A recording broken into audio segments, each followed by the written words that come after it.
Hello, I'm running a couple of minutes late. I thought I had loads of time, and then I didn't when it came down to it. I had last minute things I was fiddling around with. I have been busy uploading loads of photos to the community tab for this one because uh, we're doing, as you can see from the title, studio. I should try and pronounce this properly now because I've just found out how to pronounce it properly. I think Studio Ghibli, I think they call it. Clouds. It's an animation studio, and uh, I keep seeing people on YouTube painting images from this animation studio's films, and I absolutely love their landscapes. So, I'm a big fan of landscapes, and I wanted to do stuff, particularly on their clouds. And this piece I have here, this is a studio uh, Ghibli scene, which is it's kind of like fan art, and it's handy for doing like in a sketchbook, and if you're not outside in the landscape. But obviously, this can be used to inspire you to do your own art as well. So we're looking at some kind of sources of inspiration and doing a bit of painting today. And that's why over on the community tab, I posted, I think it's about 6 pieces, but there are three photos, and some of the photos have combo things going on.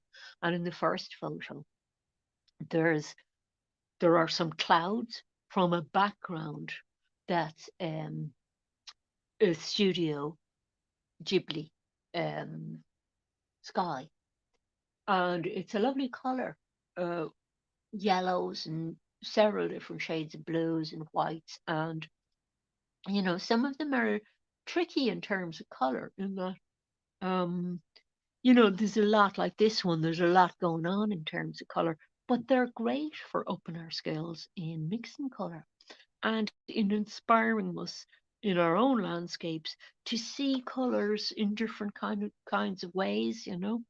So it's always interesting looking at other artists' work.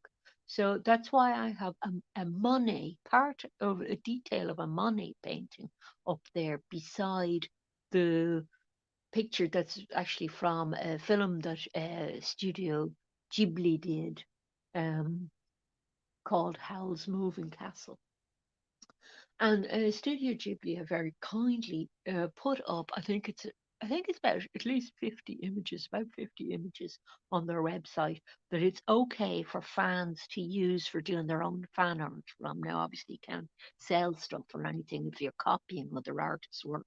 They still retain the copyright on it and everything, and they can control the usage of their work and everything. But, it's nice of them to do. I also have, I want you to look at the Monet thing because I want you to approach this in a painterly kind of way. And the Monet thing is showing really painterly brushwork. And I've actually included the link to that over there in that community tab post. Do look at the full Monet painting. It's a painting of Mrs. Monet from below, looking like Monet's looking up a hill at her, and she's got this umbrella and clouds behind her. And I'm sure the Studio uh, Ghibli painters probably were very inspired by Monet. This is just a theory of mine, but there is a lady on a hill in one of their films as well, with all lovely clouds behind, and they love clouds. So, what could be nicer than looking at their clouds? Um, Except to work from your own clouds. One of the photos I have up is a photo that I worked from to do this piece, and I took the photo. So I'd encourage you to go off and take photos as well, and look at their work. Take a few photos yourself when you see interesting clouds, and paint clouds. So, because clouds is the topic today, but obviously that's one of mine as well. That from a photo that I took, this is theirs. This is Studio Ghibli stuff. I still have problem saying it the correct way.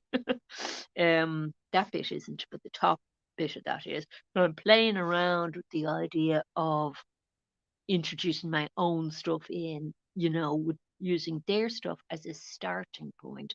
So you could think of their stuff as a starting point towards making your own, um, putting your own elements into paintings, and then just making your own paintings from start to finish. Like this one, I was inspired by their clouds. So that is, I cannot remember what film that one was from, but it's definitely their clouds and their color scheme and everything for the cloud.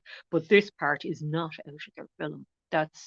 Um that's inspired by a lovely hill that I passed that had interesting shapes on it and everything that I wanted to explore with that color scheme. So you see how it's a nice way of seeding into doing your own work. And this one, the same thing. I started with the Studio Ghibli cloud, and the landscape from sort of here down is my own invention, and you can see me working out the figure in the foreground there. So that's completely copied from theirs. And this one is me working with uh, some of their kind of color schemes and everything, and kind of it's getting making it more my own. It's been raining here for days and days. Um, so I was painting rain, trying to paint sort of billows of rain, not hugely successfully, but that's what I was at. So they think they loosen you up to do your own things, and they bring your skills up. Because like I learned a lot from trying to copy this piece. Um, some people online do fantastic copies of their work, and they're really enjoyable videos to watch as well. And you learn a lot about painting from watching them. So I always enjoy seeing other creators doing these things. But I learned a lot about lighting and everything in this, and the lighting in their stuff is very dramatic. So it's sort of they like pumping up color. We're using a lot of color today, and we're going on to a new page. Turn over a new page because um, with this talking about color, there's another thing I want to reference before I start painting a particular, settle down to painting a particular image. And I want to talk color because I have this new palette I got, haven't I? Which is a jelly gouache palette. And it's got lots of color and loads of. I won't be running out of color soon, but you mightn't have that many colors. Um, you mightn't have the right color to match something exactly from whatever reference photo you've decided to use. And the one that I've decided to use today, if you flick through those photos, I think it's the third one, the second one in, it's the shot from a film called Tales from Earthsea. And it's a kind of a sunset over, I don't know if they're paddy fields or it's kind of a wetlands kind of look, and some clouds in the evening time as well. And I picked that one because there's a lot of color in it, and I want this live stream to be about exploring color. So we're not as worried about getting the thing looking exactly like um, the background that we're painting from as we're caring about color. Or this is where I'm coming from. Maybe you care more about it, but I do want to do a little thing about color before we start. I'm sorry, I was looking for a pencil, which I didn't find. This one will do. So on the community tab below that post, you're going to see the previous post had a color wheel on it. And the color wheel has three colors on it. It's got a red, yellow, and a blue in the middle. Okay. So let's say that you don't have a big, huge palette like the one I have, but you do have a yellow, red, and blue. So let's put out those colors. And I have a wet cloth going to keep my palettes of colours clean, this was what I came up with first. Um, this is quite a lemony yellow. It actually kind of matters within each colour, right? Within yellow, for example, you've got kind of a warm yellow and a cool yellow. But if we start from the middle of that triangular shape I'm talking about, and you'll see what I mean now in a second. Don't worry, we'll get on to the really fun bit. I actually tend to ignore colour theory a lot because theory side of anything to me, um, it can spoil the spontaneity of painting a bit for you. So what I want to do is just whiz through this first. And you might know this stuff already, but I've been painting a long time and I actually found it handy to go through it again. So if we put the yellow at the top, right? Am I out of shot there? I'm almost out of shot. This is the central bit of the color wheel, this triangle, okay? And I want to make sure my brush is clean for this before I pick up some red.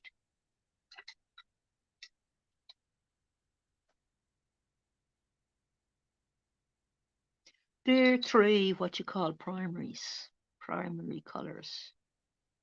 There's a few different ways to do color wheels, but I'm not going to do the whole thing all the way around. That would take up the whole hour of painting.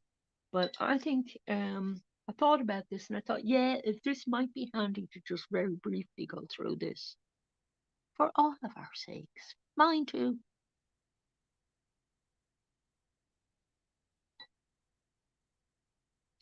Okay, so that's quite a deep blue. But look what happens if I get white involved here. So they're your main three colors, okay? And we're going to be working with those colors for this painting. So it's actually simple when you think about the painting, it's kind of simple, but it can get as difficult as you want it to be because there's going to be a lot of kind of subtle shades in that. So when we come out from here and start adding white, obviously we can go to a lighter blue, yeah? And if we come across, now it's probably not going to work that great with this one, but if we come across and add a red to the blue, in theory, you get a purple, right? But you do get a purple with this, but it's a mucky-ish purple, and this is why the kind of red matters. Had I used this kind of a red, which is a cooler red, and if you look at the outside circle on that community tab post, um, there's a reddier purple over here. And that reddier purple would be easier and cleaner to make with a different red to start with. So you see the way that red is quite a hot red, isn't it? That red is a pinky red, a cooler red. And that's going to be relevant when we start painting the clouds. And this is why artists get maybe a couple of reds and a couple of blues in their kit of colours. Because some colours mix together, you're mixing them right, but they'll end up a bit mucky if it's the wrong sort of blue mixing with the wrong sort of red, you know. Um, and even with the red, just to demonstrate this very hot kind of a cadmium red mixed with white gives you quite a hot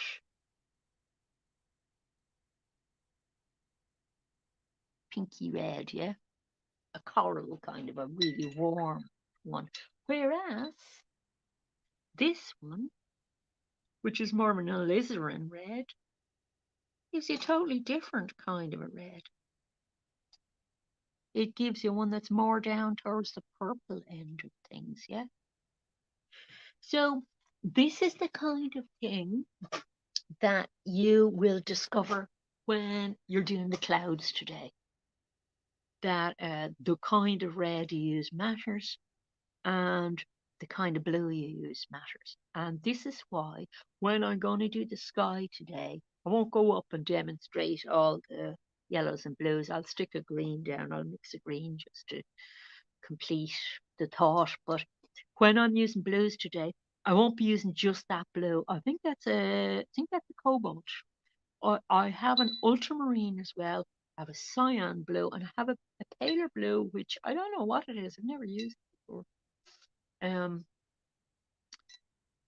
so in the sky, there could be like two or three blues, and some of my pictures that I was working from the Ghibli stuff did make use of three different blues.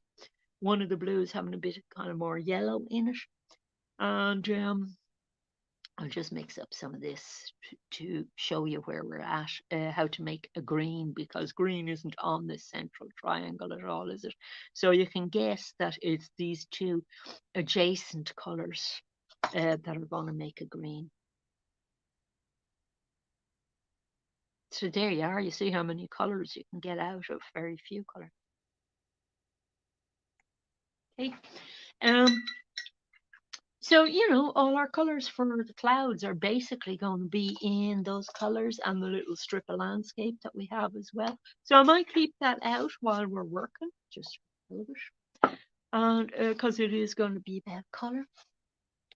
And you can refer to it too. That color wheel is very handy if you remember not to get too freaked out by all the stuff that's happening. Because what happens on that color wheel is that the middle triangle is the really important one with your three colors, your three primary colors. And then when you mix two primaries together, they have it done in a scheme where they've drawn a triangle shape here. But those two mixed, you see, are green. Those two mixed, yellow and red. What do you think you'd get out of a yellow and red? Well, we're going to be using that colour a lot as well, so I might as well demonstrate. Nice orange, isn't it? So that's why it's got orange on that side of the triangle. And then down here on this side of the triangle is purple. And we've got different sorts of purple. Moving up towards red, orange, yellow, green. So all the blues are in one area, all the greens, yellows in another area, then it goes into oranges, then it goes into reds right around the edge. But they're all mixed from those three central ones. So, I hope that wasn't, for some people, that would be wasting your time because you might be better at it than me. For some people, you go, oh, yeah, that might be handy to refer to. But I used to wonder about that thing myself, why you couldn't just have one red in your um, palette of colors to use. And I found that increasingly I was buying more and more colors because different colors do different things. And then you also have the idea that some colors are transparent and some are opaque, which adds different qualities again to your painting.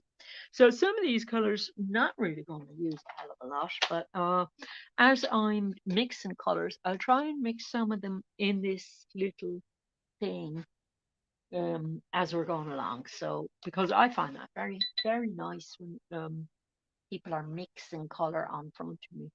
I don't have to sit there wondering where they got a color from. But don't forget that we all see color differently.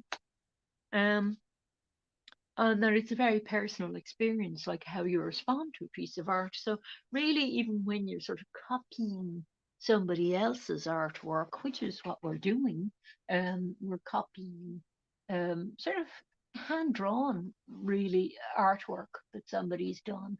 for backgrounds for a movie. When you're copying somebody's work, you're still kind of making it your own, you know. I haven't included the full screenshot of the thing that I'm going to look at here, but it is, I think it's the second photo in on that post, and it's two little kids sitting looking at a sunset on a rock. And what I'm going to do is I'm going to leave out the kids. It's not the kids I'm interested in, it's just all the colors in the cloud.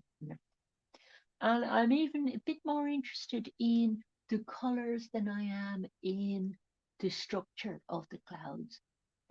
Because the structure of the clouds can be got at fairly easily. Um, that's not to say that it can't present difficulties, um, with kind of the intricacies of shading across something, like shading from one color into another. I have found that these jelly gouache, I find them harder to shade with for some reason than acrylics. I don't know if it's me is the problem or the paints. But I'm working with it, man.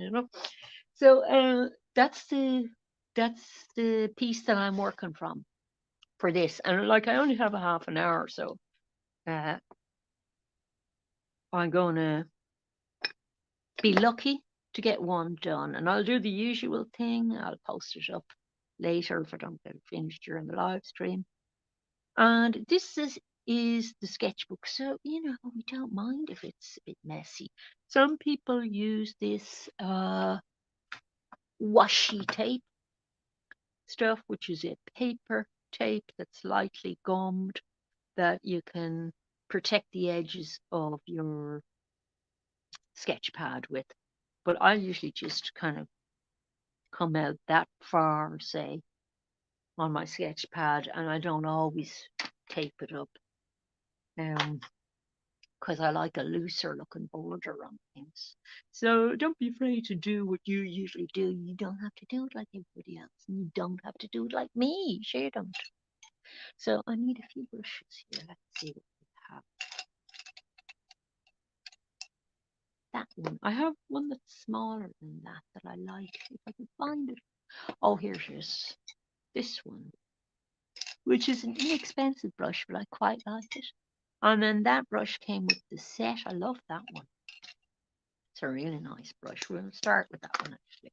Okay, so I'm going to do a bit of mixing. Let's start with the blue. So there's, I might just lay out a bit of drawing first. And I'm using a 10 cent coin for that to put in a rough position for where the sun is setting. And then we have a cloud going over it.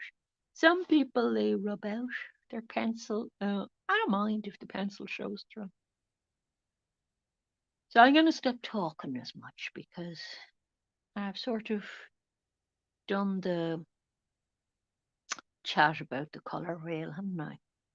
So you get too much of me talking, can't you?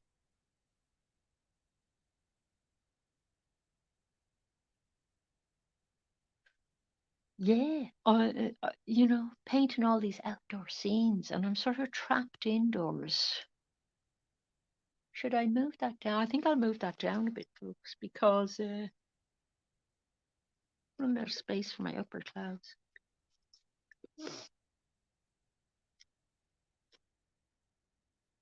Yeah, I'll have that cloud there somewhere. Because there's such nice cloud action up here that I don't want to lose out on it. So there's a lot of pink, deep pink, that kind of pink, shading into this kind of color there. So we know how to do that. So we're just going to generalize about shapes first.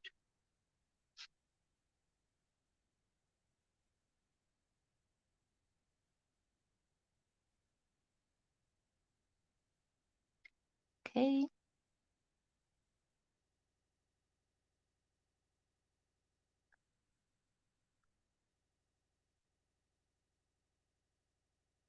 Here's the second cloud. and all the blue is going to cover all that messy bit. So my attitude is, if you mess something up, don't be worried about it, because sometimes the mess can actually look attractive. Trust me on this. Not at the time, not always at the time, but towards the end, it can start adding something to the piece. And I love it personally if pencil marks and things like that show through. I think it's kind of attractive. So as it comes down towards the horizon here, we're leaving out the kids, the two kids that were there. Um, you could, you see, if you wanted to make this your own art, um, you still wouldn't be selling it or anything, because a lot of it would be derivative from somebody else's painting. But, for your own satisfaction, you could stick yourself in here, sitting on the rock if you wanted to, or somebody or something. Be cute, personalize it. For me personally, I'm not crazy about the way that they do figures. It's really only the backgrounds I like in these Ghibli pieces, which always reminds me of giblets, since I heard that was the correct way to pronounce it. Unless you're Japanese, it seems to be more like gibbery. Um, Sounds like giblets though. And I started pronouncing it Ghibli first, so it's going to take some getting used to.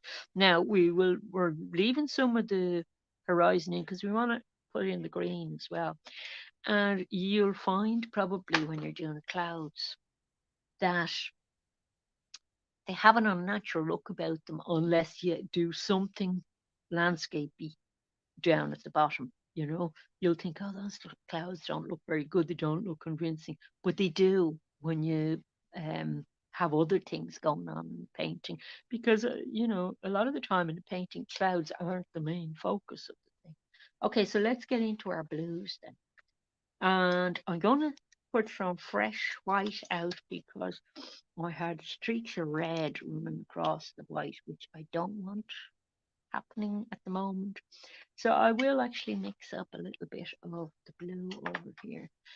And I remember we had this kind of a blue, which was, I think it's a cobalt blue. I'm not going to use that kind of blue. I'm going to use a blue that in my set is called an acid blue, but it's actually a cyan. I'd call that a cyan, or even a cerulean kind of a blue. And you'll see it's just got a different look of it. You'll see when white goes into it. It's got a different look to this blue, hasn't it? I mean, that's very, very different. So that's the blue we're using for that corner of the sky up there. Obviously, the more white I would add, white doesn't appear on the color wheel, but when you're getting into tones of things, you add white or black into things. Black, you have to be a bit careful with you're quite often you're better off um mixing darkening a color with another color like blue sometimes, but actually the black in the set I have is quite nice. I have my bigger brush out now for this. I promised not less, didn't I? So compared to that blue, it's very different, isn't it? Now there's a lot of wispy sort of clouds going on there, but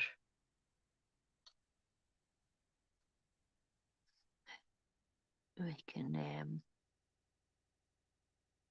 put them in afterwards. So I mean, I don't know what you would choose to work away. You could work happily watercolors with this, but I think your approach would be different maybe to the approach somebody using acrylics or gouache might be using.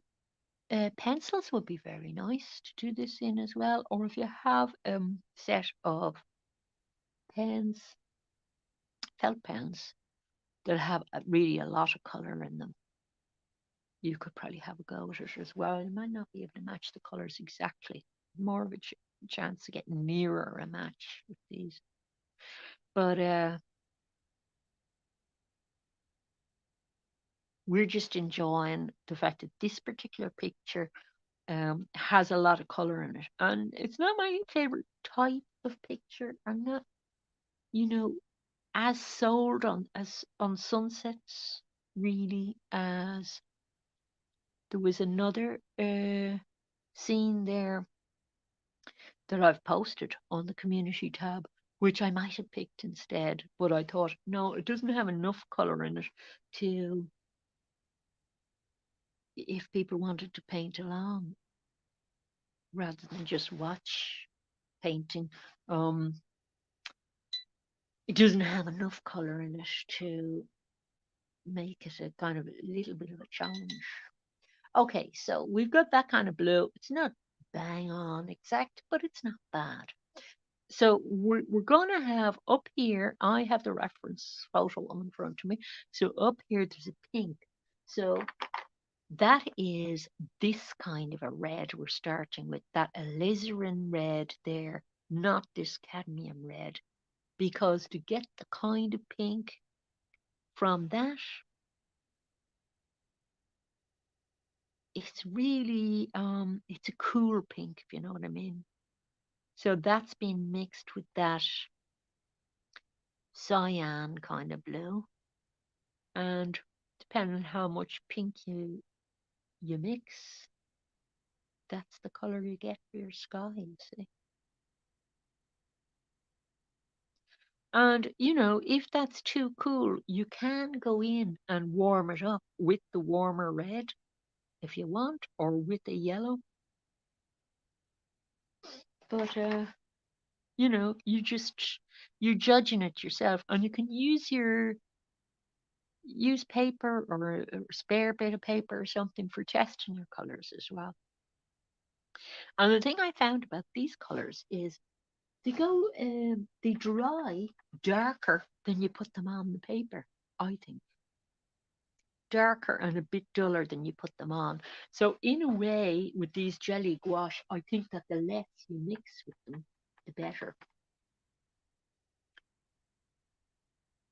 But I mix like an oil painter, I have to say. So we're just blending it up, or trying to blend it into that blue. So we've got a pink blending towards blue. Okay, so let's see where else we want that pink. That pink comes across here.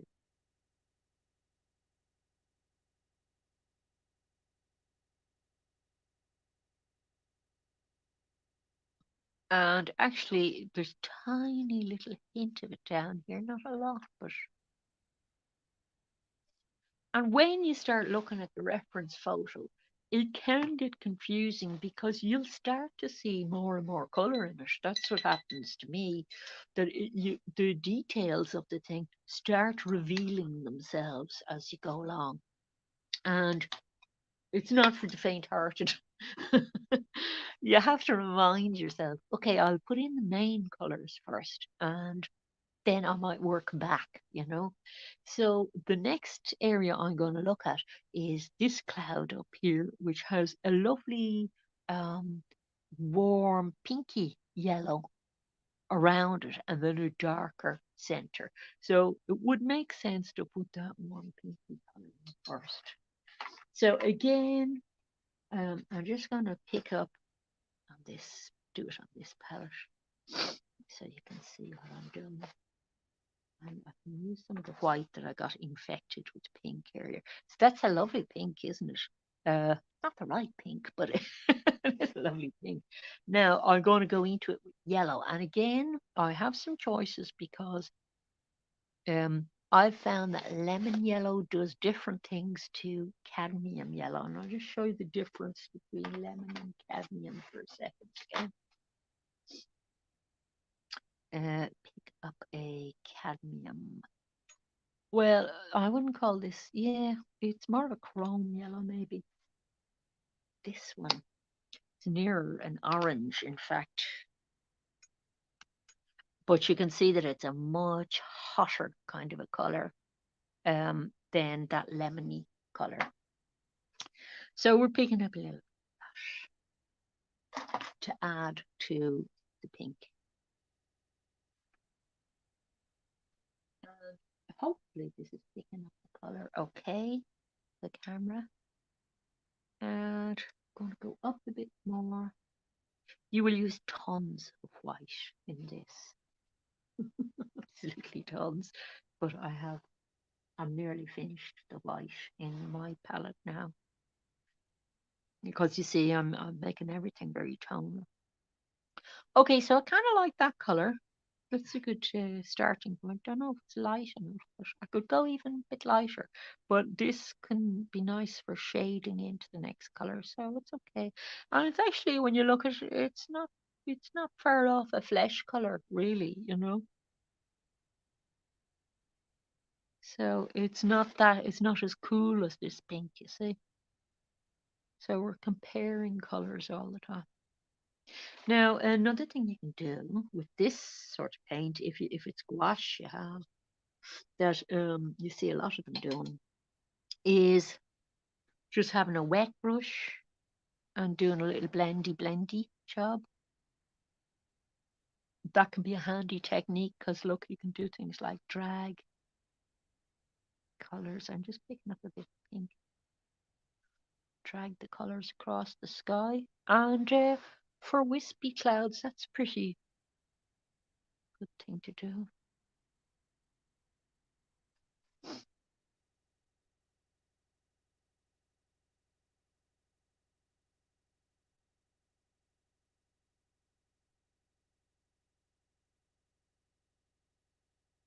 Now, when we fill in the middle of the cloud, that'll start making more sense.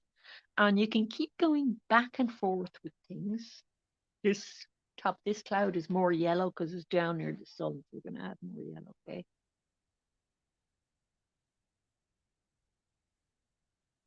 Make it more yellowy.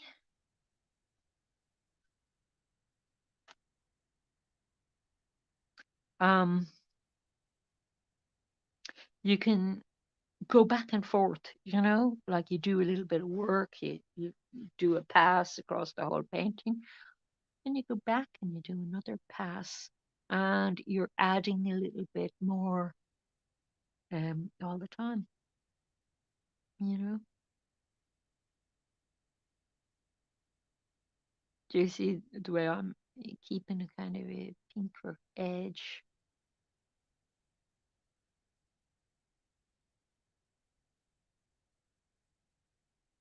And I'm a devil. I can get kind of, as I go along, I can get into smaller and smaller brushes. So one hopes not to start out that way. And part of the reason I'm doing the light colors first.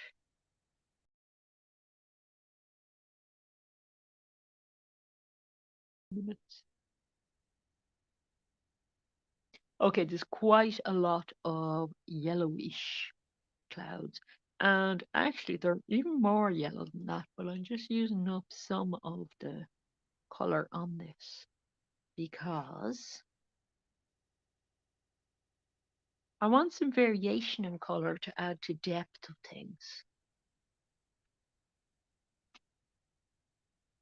And taking inspiration from Monet in that sky, and do go and look at the rest of that painting. The link for it is over there on the community tab with the little detail of the painting. Taking inspiration from him, I'm, you know, using brushstrokes in a expressive kind of way, if you like, to suggest a kind of bit of movement in the clouds.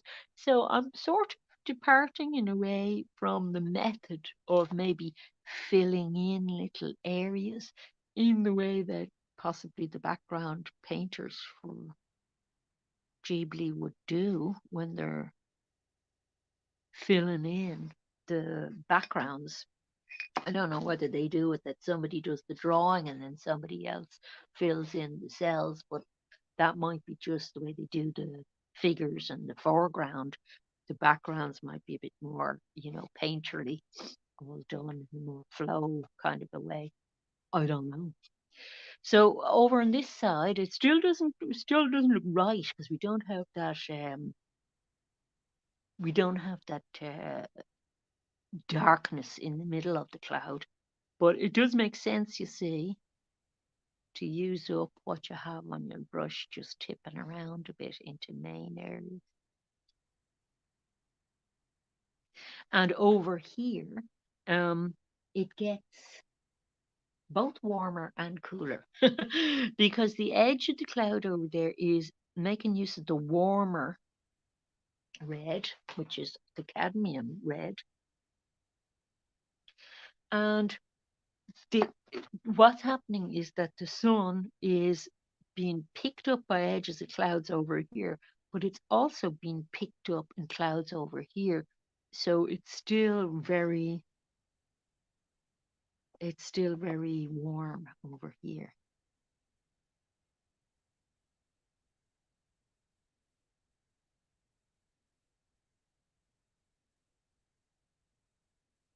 And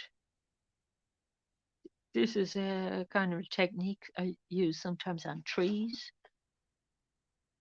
to roll the brush, make a mark and then roll the brush a little and then pull. And you can make nice cloudy marks, I think, that way. So we're not really following exactly the shape of the clouds either. We are and we aren't. We're not being slaves. There's absolutely nothing wrong with copying it completely. As a fan, you might want to. But this is kind of enjoyable for me because it's just the way I'm used to working. I enjoyed the one I showed you with the sunset on the previous page. I enjoyed that one. Uh, that was just copying, but I didn't find it easy because it's somebody thinking differently to me. See, that was enjoyable. This is enjoyable in a kind of a more free way, just different. But I still have a reference for it, which is nice because I'm not making up too much stuff. I'm not making up too much color, and the color makes sense over the composition. You see. Okay, so I think I have enough yellow to be getting on with at the moment, and I see the way I have a couple of different yellows there to add a little bit of depth into it, because that's what the clouds are. They've got depth, haven't they? And they've kind of got like, think of them like the belly of a cloud, you want the belly of lightness to show as well. Okay, and I'll have some more of the pale undercolor here before I go back into pink, and it's the sort of alizarin pink again.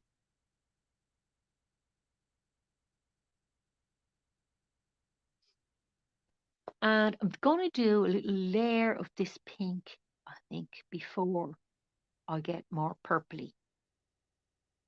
And again, I'm using that kind of Monet approach of such a dry, draggy paint. The other way to go, in gouache, because gouache will water down, is this watercolory way, which is quite legit as well. You see the way you can do that. That's a way that you can actually get the underneath layer to show through a little bit. So presumably, this is still a very new set for me, but presumably as you get better with this using the set, um, you get better at getting different sorts of effects. But the, everything I'm doing is trying to get a kind of luminosity to the clouds. And you see, I'm starting to get a bit of it going. And the only reason it's working is that I keep referring back to the photo that I have to work from. And if I take photos myself of nice clouds, I've got my own references to work from, and I don't have to worry about somebody else's copyright because I've taken the original piece. So I'm not breaking anybody else's copyright if I disseminate that material or try and sell it or something. It's okay. The Ghibli have said, or Ghibli have said, it's okay for fans to sit here and do this, and because they want to promote their studio, you see. But I mean, I wouldn't be selling these or anything. I wouldn't be claiming they're my work. They're not. They're fan work. They're mine that I painted them, but I didn't come up with the idea, did I? Of painting clouds that way in that color combination and that exact cloud formation. It's a bit too similar to theirs. So even the one I where I had that lady sitting on a hill having a picnic, that one is a little bit too derivative even for me to, ever, claim, oh, that's 100% my piece. It kind of isn't. Because a large part of one of the clouds is taken from a still from my neighbor Totoro, which I only saw for the first time the other night, and I loved it. It was nice, and I think I liked it because it had a lot of nature in it. Okay, so we're in the purple range there, so you remember how we got that color. Um, I liked the I liked the premise of the whole film because it had this kind of respect for nature idea, which I really liked. It was family moving to a forest, and there was a forest spirit in it called Totoro, and it was just lovely. It was just a lovely film. Although I have to say, kids in it annoyed me for the first little while because they were shouty kids, and I cannot bear shouty kids. But there actually was a point to them being shouty. It was kind of part of the plot. No, there wasn't a huge plot in it, but it just is a film that it just looked beautiful. It actually would promote a love of nature, which I'll be totally for. So the thing is, can you take their stuff and borrow a few ideas, color wise, from things, or layout wise, composition wise, even, um, and make your own compositions from things. Well, yeah, you could, particularly if you go out and look around you and get nice reference materials. They're there everywhere. Even with me, it was lashing rain for days and days in a row, and it's still not right out there. But I got a break in the clouds to be able to get that photo that's one of the reference photos there for you to choose from to paint. Um, and a few other photos, once you notice things and once you notice that something would be nice to paint and you manage to get a shot of it, clouds move, you see, so they're not as easy to catch in the right mood. You actually have to have a camera on you. So you see, I have a few different kinds of purples going at the moment. And then the white keeps coming out again because I keep adding white. And because I have little piles of different colors, I'm able to just tip around different colors that are semi-mixed already. So that's creating a little bit of unity in the painting. I'm going to go up here with the white, and I'm going to make that pinker for a nice edge.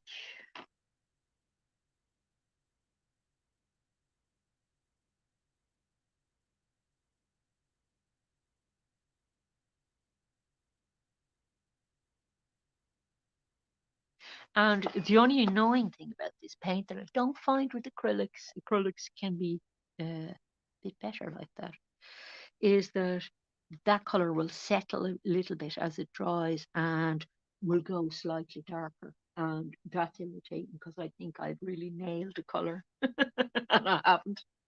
And I have to go back over when it's dry and do it again. So maybe for edges and things like this with this particular paint, you might have to go a bit thicker with the white. And I see somebody in my chat. I have to stand up actually to say hello to you. Hiya. Oh yeah, you must be American because they all call it St. Patrick's Day, don't they? Thank you very much. Yes, I am having a nice day though because for any parades or anything like that, although it's been raining all over Ireland, there have been little bits of breaks in weather. So the parade and all that can happen without too much um, pneumonia going. So run along there because you have other places to be and people to see. And I understand completely. I understand that some of you on YouTube have a life. So have a good one today, whatever you're doing. And that's the nice thing about YouTube. You can come back and watch something later with your feet up when you have a chance. Or not. I mean, it's optional.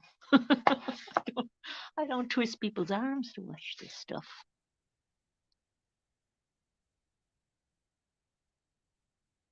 Yeah, that you might actually hear. I don't know if you would hear, if you would be able to pick it up. But there's somebody making, I don't know if they're singing or making a boring speech. There's a lot of that kind of thing goes on Patrick's Day here. Loudspeaker kind of things.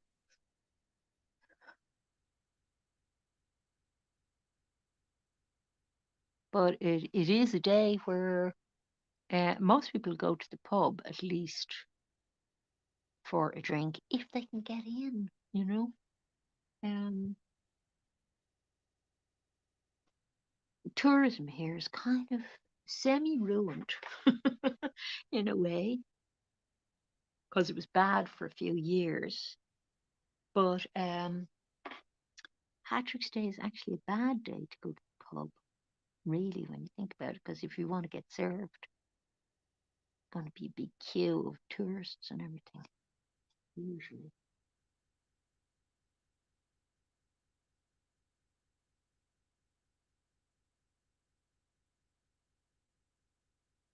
But it's a nice thing, and I'm glad it's not lashing all day. For the first few days, it was quite cozy, though, I have to say. Then after a few days, you start getting a bit stir crazy because I was missing out on jogs and everything. And see the way I'm having to go back in here and modify the blue, bring it up that little bit lighter. And this is the thing I was talking about where you'd be working back and forth a bit. You know. So I'm working back and forth a bit to do edges of clouds. I'm going to go back in here to the warm red. I actually have to add water to reanimate that a bit. And have quite a pumped up color for the edge. That cloud, I'm going to go even redder on it. So this is why these uh, Ghibli style paintings are so relaxing to do. Um, they're always pretty, very beautiful, um, color wise, sumptuous, you know. And they remind me of people like Fragonard in that sumptuousness, you know. But they're also very relaxing because you will end up, you'll find, with a little small brush like this, just really enjoying a red or a pink or something. And this is This is one of the trickier things to do, I think, sunset. And you know what's tricky about it? Just not having it not turn out looking really corny like every other sunset. They're so it's subject matter that's cause it's beautiful. It's gets used on postcards and all sorts of things everywhere, and to make somebody look at something and go, "Oh wow, that's really I really like that," and it's got something special going for it. If it's something that's been painted lots and lots of times before, that's quite tricky. But artists manage this magic all the time. Like think of all the times trees have been painted, and yet artists are still out there painting them. And okay, so we're starting to get some nice color going, and we're moving around. If you notice, from cooler colors all over here on our color wheel, purples, and over to blues, um, and over to warmer pinks, reds over on that side. So you get some warmer colors going beside some cooler colors. And if you notice this blue here, um, is really popping against that red, isn't it? That pinky orangey red here. And the reason it's really popping is because they're um, complementary colors, which just means if you look at this, it just means that um, the orangey red is over on this side of the wheel, and the blue is going to be over on the opposite side of the wheel. So they're opposites. And you think of complementary, you think that just means the colors complement each other, but it doesn't exactly mean that. I should keep an eye on how long I've actually been on for, because oops, I'm over the time. I'll never get it finished in an hour, I say to myself, and then I say, oh, I'll have a few minutes left, and then I look, no, I don't even have that. Um, I'll do a little bit more before I call it a day. How's that? We'll call it a Patrick's Day extra that you get out of me, because I want to get more of the colours into this. Now, I won't get it finished on the live stream, clearly. Let's be realistic. But I will post it up on the community tab today when I finish, okay? Because people get curious about how did that turn out, I wonder. So we'll go over here to the more yellowy area, okay? We've got kind of the hang of some of these, but if you look at these clouds in the reference, they're a different color to the clouds over here. A different kind of, they're a purpley color. These ones, they've got a kind of a bit of purpley in them, but they look a lot more like this corally red. And that is what's happening actually. What's happening is that this is the hotter parts of the clouds are nearer the sun, or like this one, oh, this bit over here, are um, receiving light from the sun. It's just reflecting across. So there's a logic to it.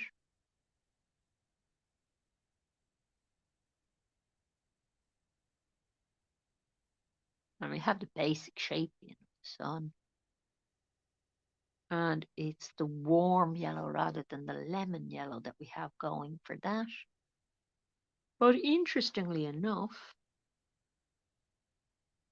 as this yellow comes out, it's the sort of cooler pink that it shades into, not the hotter, not the warmer red. And the warmer is reserved for this cloud up here. So we just do a little bit of blending there.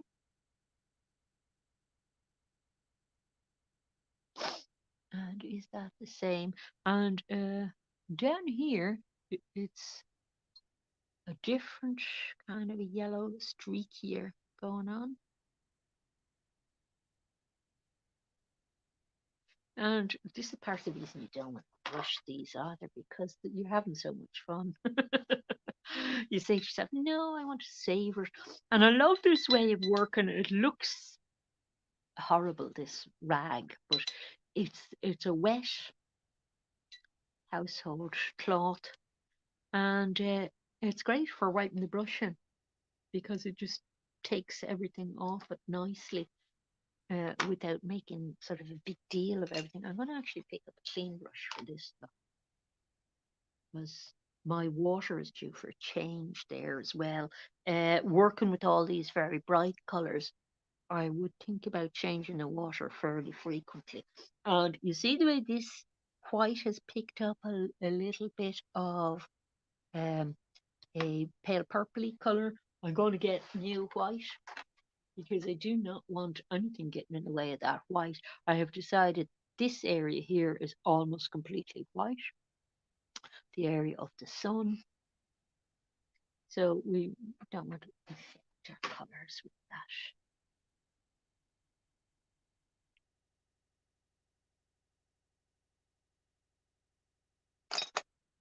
Okay.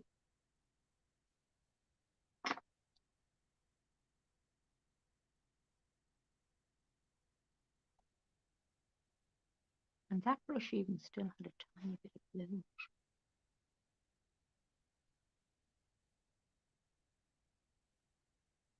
Okay, so just to keep that fairly white while we're working with the other bits. But there is yellow and stuff going to come across it.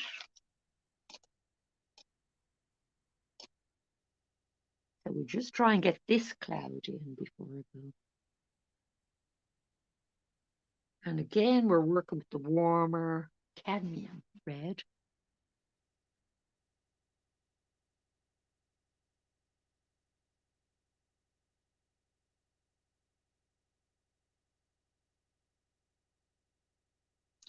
And cooling it down as I go further out. So the two different types of reds there, they do different things. I mean, I could come in with the cadmium and then cool it down with the blue to get a cooler red, but um, it's going to be muckier than if I have an alizarin crimson. Now, I also want to get that blue involved a little bit. So I'm picking up a little bit of the blue that I had in the sky and using it as kind of a cooler in the red. So you see how when you do that, you're taking uh, colors from opposite sides of the wheel like that. You can end up with a kind of an in-betweeny um, color that, is hard to describe. That's a very useful technique. When you can't decide what a color is, it could well be a color made up of complementary colors.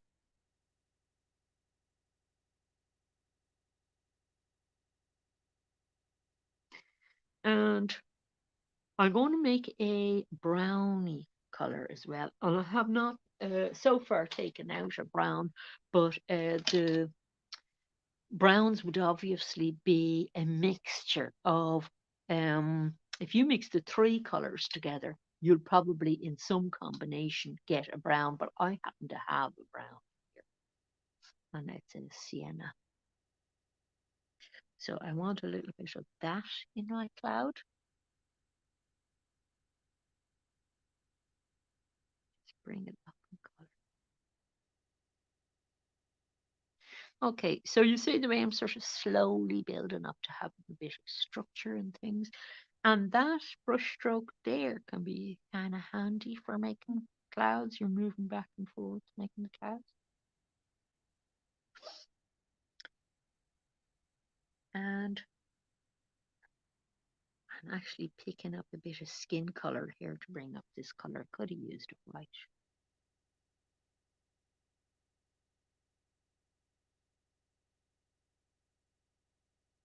So there we are. We got that cloud in, and we have two kind of different sets of colors we're working in. That cloud there will be modified further with a little bit of this cobalty blue, which we haven't really used at all in this picture yet.